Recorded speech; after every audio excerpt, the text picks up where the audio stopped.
Bismillahirrahmanirrahim. Assalamualaikum warahmatullahi wabarakatuh. Sahabat Mida dimanapun Anda berada, jumpa lagi dalam segmen kita Qohwah, Qaulun wa Hikmah. Sebelum itu saya terus mengajak sahabat Mida, apabila mendapatkan manfaat dari video ini, jangan lupa dukung kami dengan cara memberikan like, komen, dan juga jangan lupa di-share dan di-subscribe bagi yang belum, agar video ini lebih menghadirkan manfaat yang lebih luas lagi. Baik, kita masuk ke bahasan kita pada kesempatan kali ini, yakni kemuliaan dari seorang penuntut ilmu Al-Quran. Sahabat Mina dimanapun Anda berada, pastinya kita harus menyadari bahwasanya Al-Quran adalah pedoman kita sebagai seorang mukmin. Maka dari itu menjadi kewajiban kepada kita semua untuk mendalami dan juga memahami apa yang ada di dalam Al-Quran. Khususnya dari sisi minimal yang membaca.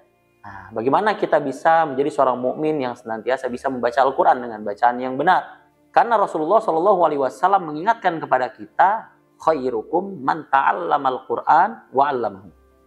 Baik-baiknya kalian adalah orang yang membaca Al-Quran, mempelajari Al-Quran, dan juga mengajarkannya. Mungkin kita belum sampai ke tahap mengajarkannya, tapi kita bisa belajar pada diri kita sendiri untuk bagaimana meningkatkan kualitas kita, kapasitas kita dalam sisi bacaan. Baik, yang akan kita bahas pada kesempatan kali ini adalah sebuah hadis tentang kemuliaan orang yang dekat dengan Al-Quran dari kitab At-Tibyan fi Adabi Hamalatil Quran karya Imam Nawawi rahimallahu ta'ala, dan juga kitab ini banyak dijadikan rujukan sebagai motivasi para pembaca Al-Quran. Rasulullah SAW bersabda, "Alladzi yaqra'ul Qur'an wa huwa mahirun bihi ma'as safaratil kiramil bararah. Walladzi yaqra'ul Qur'an wa yatata'ta'u fihi wa huwa syaqqun 'alaihi lahu ajrani." Subhanallah. Dari hadis ini bisa kita pahami yang pertama adalah alladzi yaqra'ul Qur'an.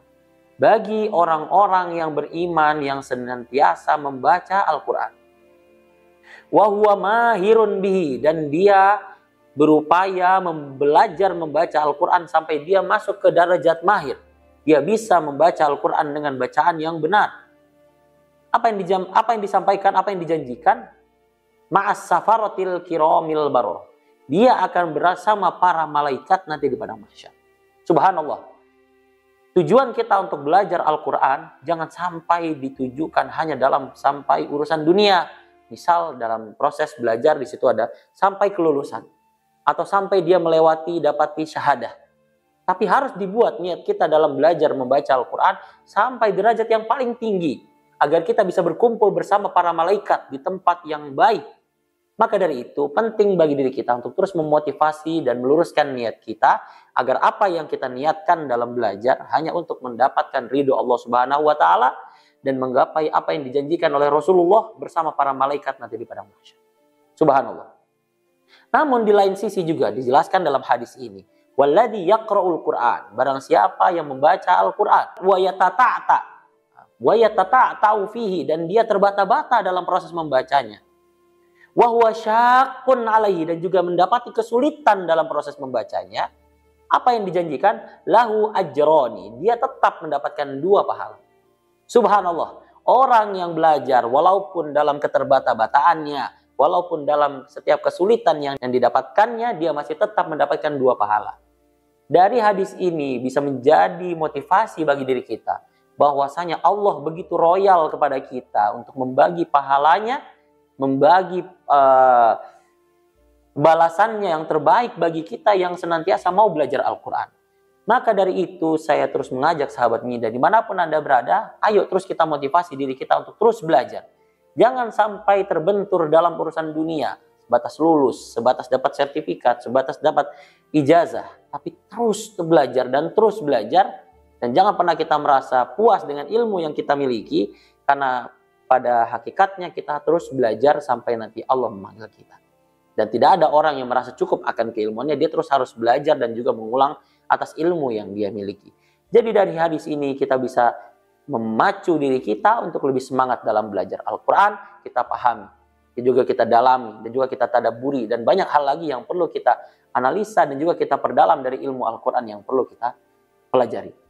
Dari sini semoga kita semua mendapatkan syafaat dari Al-Quran yang kita pelajari, seperti yang disabdakan oleh Rasulullah Shallallahu Alaihi Wasallam, Iqra'ul Quran fa innahu ya'ti yaumal qiyamah syafi'an li ashabi. Dari hadis yang disampaikan oleh baginda kita Nabi Muhammad Shallallahu Alaihi Wasallam tentang keutamaan orang yang belajar Al-Quran, mengingatkan saya kepada firman Allah Subhanahu Wa Taala yang mengatakan bahwasanya orang yang sungguhnya sedang melakukan perniagaan yang baik, yang tidak akan pernah merasakan rugi, adalah salah satunya orang yang senantiasa yatluna kitab Allah, membaca Al-Quran. Maka seringkali kita berpersepsi yang lain. Beribadah merupakan suatu hal yang mengganggu kondisi aktivitas duniawi kita. Padahal yang kita pahami harusnya berbalik. Kondisi kita dalam menyiapkan waktu dalam urusan akhirat kita, itulah yang akan menopang kesuksesan kita dalam menjalankan urusan akhirat kita. Bagaimana kita perbaiki tilawatul Quran kita, dan juga kita sadari bahwasanya begitu banyak kemuliaan yang Allah Subhanahu wa Ta'ala siapkan kepada kita. Dari tadi bahwasanya kita akan berada bersama para malaikat, dan juga di sana ada juga pahala untuk 2 kebaikan dan juga 2 pahala bagi orang yang masih terbata-bata. Teringat pada orang-orang yang masih belajar Al-Quran di umur-umur yang mungkin sudah di umur 50 ke atas. Perlu saya sampaikan bahwasanya sebelum belajar Al-Quran, sebelum kita memulai membaca Al-Quran, ingat, yang perlu kita lawan dan yang perlu kita kalahkan yang pertama justru bukan ketidaktahuan kita terhadap Al-Quran. Justru yang perlu kita kalahkan yang pertama adalah kepesimisan kita. Jangan sampai kita merasa pesimis bahwasanya kita sudah tidak mungkin bisa belajar Al-Quran lagi. Dan yang kedua adalah yang perlu kita hindari, yang perlu kita kalahkan adalah merasa terlambat. Jadi jangan pernah kita merasa diri kita sudah tidak mungkin bisa belajar Quran, dan juga kita mungkin merasa diri kita sudah sangat terlambat belajar Al-Quran. Ini sama saja kita mendahului takdir Allah Subhanahu wa Ta'ala. Padahal Allah Subhanahu wa Ta'ala menyampaikan dalam Al-Quran, dalam surat Al-Qamar, di sana Allah menyampaikan, a'udzubillahi minasyaitonirrajim, walaqad yassarna al-Qur'ana lidzikri fahal mim muddakir. Perlu kita sadari di mana Allah Subhanahu wa Ta'ala menyampaikan kepada kita, menjanjikan kepada kita, walaqad yassarna, sungguh telah kami mudahkan kepada kalian Al-Quran. Bayangkan, kalau ada bos kita, kalau ada atasan kita yang berjanji kepada kita, pasti kita sangat percaya.